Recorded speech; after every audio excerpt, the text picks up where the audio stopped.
Hello students, நம்ம இன்னைக்கு இந்த வீடியோவில் என்ன பார்க்க போறோம்னா சாப்டர் 7ல் மிஸ்லேனியஸ் எக்ஸசைஸில் கொஸ்டின் நம்பர் 27 பார்க்க போகிறோம். ஸோ கொஸ்டின் நம்பர் 27ல் என்ன கொடுத்துருக்காங்கன்னா evaluate the definite integrals. Definite இன்டெகிரல்ஸ்னால் உங்களுக்கு limit point, upper limit, lower limit கொடுத்துருப்பாங்க. இதை நீங்கள் முதல்ல டிரைவ் பண்ணி ஆன்சராக ஃபைண்ட் பண்ண போகிறோம்.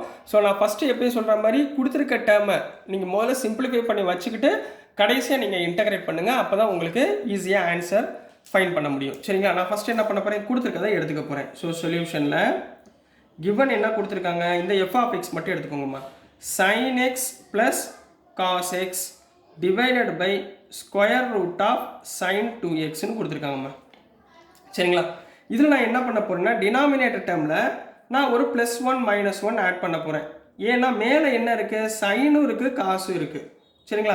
ஏன்னா கீழே உள்ள டேர்மில் வெறும் சைன் தான் இருக்குது. அப்போ நான் சைன் காஸ் வர்றாப்பில் ஏதாவது ஒரு டேர்மை நம்ம கண்டுபிடிச்சாகணும். ஸோ நான் என்ன பண்ண போகிறேன், ஸ்கொயர் ரூட் ஆஃப் 1 ஆட் பண்ணுறேன், -1 ஆட் பண்ணுறேன், ப்ளஸ் சைன் 2x போட்டுக்கிறேன். கிளியர்? ஸோ மேலே உள்ள டேர்ம் அப்படியே இருக்கட்டும். சரிங்களா? என்ன இருக்கணும், sine X plus cos X divided by, சரிங்களாம்மா, இந்த இடத்துல ஸ்கொயர் ரூட் ஆஃப் 1 மைனஸை காமனாக எடுத்துக்கிறேன்.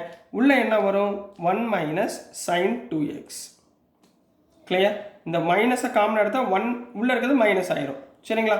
இப்போ இந்த 1க்கு பதிலாக நான் என்ன போட போகிறேன்னா sine square theta cos square theta ஃபார்முலாவை நான் யூஸ் பண்ண போகிறேன். So sine X plus cos x divide by square root of 1 minus 1க்கு பதிலாக sine square x plus cos square எக்ஸ்னு அப்ளை பண்ண போகிறேன். மைனஸ் இந்த சைன் 2xக்கு பதிலாக என்ன எழுத போகிறேன்னா 2 sin x cos x. இப்படி எழுதிக்கலாங்களா? -2 sin x cos x. இது பாருங்க, a square plus B square minus 2ab ஃபார்மேட்டில் இருக்கா? ரைட்டுங்களா? ஸோ இந்த டேர்ம் பதிலாக என்ன எழுதலாம், a minus B whole square போடலாங்களா? அப்ளை பண்ணுங்க பார்ப்போம். அப்போ என்ன வந்துடும், sin x plus cos X whole divide by square root of 1 minus இந்த டேர்ம் பதிலாக sin x minus cos x the whole square. கிளியராமா? இது வரைக்கும் ஓகேங்களாமா? ஸோ இந்த டேர்மை தான் நம்ம இப்போ என்ன பண்ண போகிறோம்னா இன்டகிரேட் பண்ண போகிறோம். ஸோ ரெண்டு பக்கமும் இன்டகிரேஷன், இந்த பக்கம் இன்டகிரேஷன் பண்ணுங்க, இன்டகிரல் ஓவர் dx. இந்த டேர்மை நான் இப்படி கன்வெர்ட் பண்ணிக்கிட்டு நான் இதுக்கு நான் இன்டகிரேட் பண்ண போகிறேன். இதில் எந்த மெத்தட் யூஸ் பண்ண போகிறோம்னா சப்ஸ்டியூஷன் மெத்தட். இதில் sin x மைனஸ் காஸ் எக்ஸ்ன்னு இருக்குங்களா, இந்த டேர்மை டீன்னு எடுத்துக்கோங்க. Put sin x minus cos X equal to டீன்னு எடுத்துக்கிறேன். ரைட்டுங்களா? சைனை டிஃப்ரென்ஷியேட் பண்ணால் காஸ் எக்ஸ், காஸ் எக்ஸை டிஃப்ரென்ஷியேட் பண்ணால் மைனஸ் சைன் எக்ஸ். அப்போ என்ன ஆயிரும், இங்கே ஆல்ரெடி மைனஸ் இருக்குது.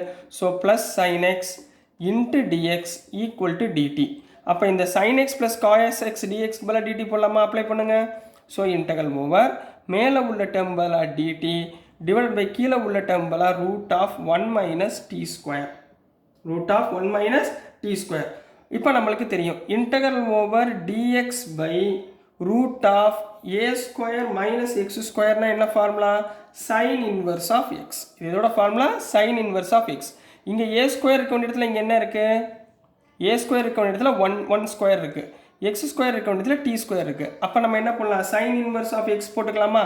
லிமிட் பாயிண்ட் என்ன கொடுத்துருக்காங்க, π/6 to π/3. நான் எழுதாமல் விட்டேன், நீங்கள் எழுதிக்கோங்க கரெக்டாக, π/6 to π/3. ஸோ இந்த டேர்ம்பில் என்ன போடலாம், இது வந்து எக்ஸோட லிமிட் பாயிண்ட், நல்லா ஞாபகம் வச்சுக்கோங்க, டீயோட லிமிட் பாயிண்ட் கிடையாது. ஸோ இந்த டேர்ம்பில் என்ன போடலாம், sine inverse of T limit point π/6 to π/3. கரெக்டுங்களா? இந்த π/3 இங்கே அப்ளை பண்ணிங்கன்னா 0 மார்க் வராது. இது இதோட பாயிண்ட்டு எக்ஸோட பாயிண்ட். ஸோ டீயை நான் என்ன கன்வெர்ட் பண்ணணும், எக்ஸாக கன்வெர்ட் பண்ணுங்க பார்ப்போம். அப்போ சைன் இன்வர்ஸ் ஆஃப் டீனா என்னமா அர்த்தம், sine X minus cos X limit point π/6 to π/3. இப்போ நெக்ஸ்ட் ஸ்டெப் தான் அப்பர் லிமிட் லோயர் லிமிட் நம்ம என்ன பண்ண போகிறோம், அப்ளை பண்ண போகிறோம்.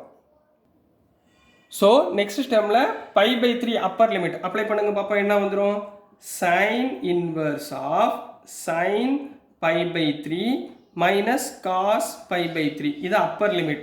மைனஸ் லோயர் லிமிட் என்ன இருக்குது, π/6.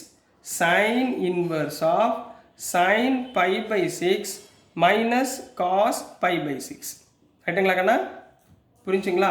Appar limit minus lower limit. அப்போ என்ன வந்துடும், சைன் இன்வர்ஸ் ஆஃப் சைன் π/3 எவ்வளோமா, √3/2 மைனஸ் காஸ் π/3 எவ்வளவு, 1/2. Minus sine inverse of sine pi pi 6 எவ்வளவு 1/2 மைனஸ் காஸ் பை பை 6 எவ்வளவு √3/2 ரைட்டுங்களா. இப்போ இங்கே பாருங்கள், அப்போ சைன் இன்வர்ஸ் ஆஃப் இங்கே 2 எல்சிஎம் சேமாக இருக்கா, அப்போ √3 minus 1/2 minus sine inverse of இங்கே 1 மைனஸ் √3 டிவைடட் பை 2ன்னு கிடைக்கும். கிளியராகண்ணா? சரிங்களா. இதில் மைனஸை காமனாக எடுத்துக்கோங்க. அப்போ வெளியே என்ன வந்துடும், சைன் இன்வர்ஸ் ஆஃப் √3 மைனஸ் 1/2. இதில் மைனஸை காமனாக எடுத்திங்கன்னா வெளியே என்ன ஆயிரும், ப்ளஸ் சைன் இன்வர்ஸ் ஆஃப் √3க்கு ப்ளஸ் ஆக்கிடுங்க, 1 மைனஸ் ஆக்கிடுங்க. ஏன்னா மைனஸை நம்ம காமனாக வெளியே எடுத்துட்டோம், அதனால் இங்கே ப்ளஸ் ஆயிரும், மைனஸ் இருக்காது ப்ளஸ் ஆயிரும். இப்போ ரெண்டுமே சேம் டேர்மாக இருக்கா, அப்போ என்ன வந்துடும் 2 sign inverse of √3 minus 1 divided by 2. So this is the answer for question number 27 கண்ணா. Very very important question. நீங்கள் கடைசி ஸ்டெப்பில் என்ன தப்பு பண்ணுவீங்கன்னா இந்த 2 கேன்சல் பண்ணிடுவாங்க, பண்ணக்கூடாது. இது வந்து டீட்டா, சரிங்களா. இதையும் நம்ம என்ன பண்ணக்கூடாது, கேன்சல் பண்ணக்கூடாது. ஸோ டியர் ஸ்டூடெண்ட்ஸ், நான் அனுப்புகிற வீடியோஸ் உங்களுக்கு புரிஞ்சிருக்கும்னு நம்புகிறேன். பிடிச்சிருந்துச்சுன்னா மறந்துடாமல் லைக் பண்ணுங்கள், ஷேர் பண்ணுங்கள், மறக்காமல் சப்ஸ்கிரைப் பண்ணி சப்போர்ட் பண்ணுங்கள் ஸ்டூடெண்ட்ஸ். தேங்க்யூ.